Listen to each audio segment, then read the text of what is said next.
مايك أندرسون شاب ديما مضارب، ديما في المشاكل، وما كاينش شي حاجه تقريبا اللي ضد القانون ما دارهاش. هذا الدري هذا ما يمكنش يكون عنده مستقبل من غير الاجرام والعصابات، وحياته في الاخر غيدوزها غير في الحباسات نظرا للمشاكل اللي كان ديما كيديرها. ولكن من 2000 حتى ل 2013 قرر هذا الدري انه يغير حياته 180 درجه، من انسان فاشل وما عنده لا مستقبل لا والو وديما مضارب، الانسان ناجح ومستقر في حياته وبعيد عن المشاكل. اول حاجه دارها اندرسون هي بدل البلاصه اللي كان فيها، لحقاش صحابو هما اللي كانوا مسببين ليه في المشاكل وفي المضاربات اللي كان ديما كيديروا. وهذه حاجه اساسيه بالنسبه للناس اللي بغات تغير حياتها، انه ضروري تغير لونطوراج اللي كاين فيه باش انك تغير شي حاجه في ذاتك. ومشى كيقلب على سكن جديد في بلاصه جديده اسمها ويست كروز، وهنايا فين بدا حياته. وثاني حاجه دارها هي اسس شركه صغيره ديال العقار وكيدبر على قوت العيش ديالو. تزوج، التزويجه الاولى ديالو ما سقاتش وطلق، وعاود تزوج مره اخرى، وهاد المره نجحات ليه وولد معاها 4 ديال الاولاد، وبدات حياته كتستقر شويه بشويه. بدا كيعيش بحالو بحال كاع الناس. زياده على ذلك ولا كيتصدق للكنيسه وكيدير الخير، ولا كيخدم مدرب لكره القدم للفئات السنيه الصغرى. اي واحد سولتي قبل واش مايك اندرسون يقدر انه يغير حياته لهذا الشكل اللي ولا ليه دابا، فراه غيقول لك مستحيل نظرا للمشاكل اللي كان كيديرها والعصابات اللي كان ديما داير جرائم معاهم. مايك اندرسون ولا مثال للشباب اللي كتعيش معاناه بسبب مشاكل العصابات والمخدرات. حتى لهنا كل شيء غادي مزيان، مايك اندرسون استقر في حياته، حياته غاديه مزيان. ولكن مايك كان مخبي واحد السر 13 عام هادي، واللي كان كيظن انه عمره ما غادي يدير ليه مشكل من بعد. 1999 يعني سنه واحده قبل ما يقرر انه يغير حياته، كان دار واحد السطو مسلح مع واحد العصابه احد فروع برجر كينج خارج ولايه ويست كرول، وتشد تهمه جريمه السطو المسلح وتحكم عليه ب 16 سنه. وكان هذا الحكم الاول ماشي النهائي. المحامي ديالو قدم استئناف وقدر انه يخرج مايك بكفاله بما يجي وقت حكم الاستئناف، ولكن الطلب ديال المحامي ديالو ترفض. وهنا مايك سول المحامي ديالو واش انه غادي يعيش حياته دابا عادي بما انه خرج بكفاله ولا راه غادي تشد من بعد. جاوبوا المحامي قال ليه لحد الان انت راك خارج بكفاله والاستئناف ديالك ترفض، ولكن دابا مازال ما كاين حتى شي حاجه رسميه، لحقاش غادي تسنى حتى تخرج مذكره الاعتقال ديالك عاد غادي تشد. ولكن الحاجه اللي مؤكده انه راه غادي تشد لحقاش الاعتقال ديالك ولا حكم نهائي. هنا مايك قد حوايجو قد اموراته على اساس انه واحد النهار غيدقوا عليه البوليس وغيشدوه باش انه يدوز الحكم اللي عليه.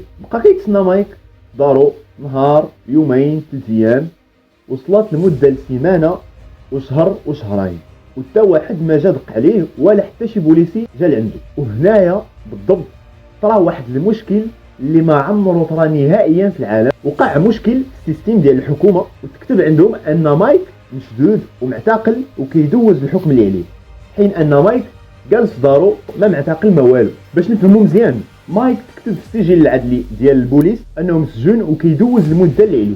وهذه المده هذه بدل فيها مايك حياته وغيرها 180 درجه، من انسان فاشل ومجرم لانسان مستقر في حياته ومزوج وعنده 4 ديال الاولاد.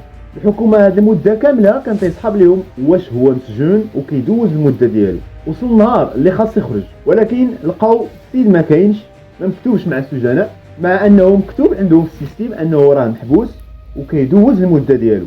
قالوا لا ما يمكنش، السيد ما كاينش ولكن مكتوب عندنا. بقاو كيقلبوا وكيفاش وعلاش هذا السيد هذا ما كاينش. يقدر يبان لكم هذا المشكل هذا غبي جدا وما يمكنش شي دوله بحال الميريكان انها يوقع فيها هذا المشكل، ولكن الحقيقه انه طرا هذا المشكل. ومن بعد بزاف ديال التحريات وبزاف ديال الوقت لقاو فعلا باللي كان مشكل في السيستم ديال الحكومه، ولقاو باللي السيد ما كانش اصلا مسجون ومكتوب عندهم مسجون غير في السيستم. شهر يوليوز 2013 فاجئوا السكان والجيران ديال مايك قافله ديال البوليس اللي طوقات البلاصه ودخلوا مجموعه من رجال الشرطه اللي عنده للدار واعتقلوه بالتهمه اللي كان ديجا محاكم بها. من بعد واحد المده انتشرت القصه ديال مايك وشنو وقع عليه وشنو طرا والمشكل اللي دارته الحكومه. والخبر ديال الاعتقال ديال مايك كان بصح صدمه كبيره للناس، وهذا الشيء اللي خلف مظاهرات كبيره اللي ساندوا فيها مايك وتعاطفوا معاه بزاف، ولاو كيطالبوا بالاعفاء على مايك لحقاش المشكل كان ديال الحكومه وهو ما دار فيها والو.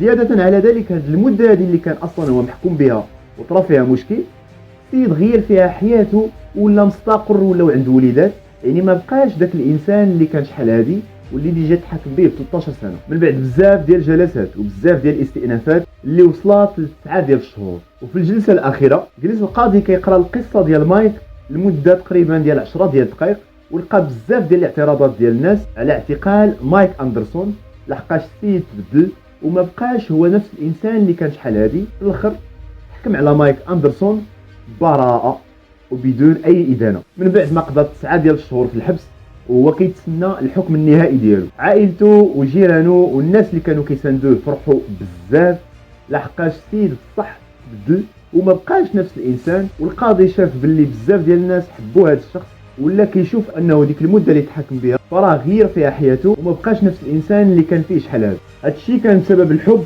والخير اللي زرعوا في الناس والسكان اللي ساندوه ووقفوا بجنبه. بعض المرات الله سبحانه وتعالى كيعطيك فرصه اخرى باش تغير حياتك، ويقدر يكون السبب بالنسبه لك شي حاجه اللي مستحيله واللي ما يمكنش، ولكن الله سبحانه وتعالى كيعطي فرصه وانت اللي كتحدد المصير ديال ديك الساعه. يعني لو كان مايك بقى نفس الشخص نفس المجرم اللي كان ديما داير المشاكل وديما مضارب، فراه ما كان حتى شي واحد كان غادي يساندو، حتى واحد ما كان غيوقف بجنبو، وكان غادي يمشي يدوز المده اللي كان خصو يدوزها.